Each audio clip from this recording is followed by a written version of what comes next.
ప్రతిష్టాత్మక south Indian international movie awards 2025 Dubai exhibition centre expo సిటీలో గ్రాండ్గా ప్రారంభమయ్యాయి. వెలుగులు, గ్లామర్, స్టార్ పవర్తో ఈ వేడుక దక్షిణ భారత సినిమాకి గౌరవాన్ని తెచ్చిపెట్టింది. మొదటి రోజు తెలుగు సినిమాలకు కేటాయించబడింది. ఇందులో నటులు, దర్శకులు, అభిమానులు ఒక్కచోట చేరి ఆనందంగా జరుపుకున్నారు. ఈ రాత్రి ప్రధాన హైలైట్ ప్రభాస్ నటించిన మ్యాగ్నమ్ ఓపస్ కల్కి 2898 AD ఈ సినిమా 4 పెద్ద అవార్డులు గెలుచుకొని ఘన విజయం సాధించింది.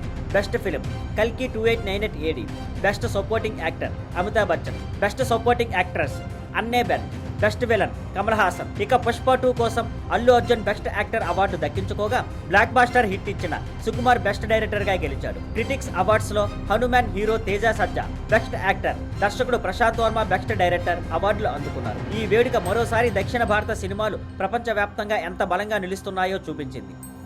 Thank you for watching. Please like, share and subscribe.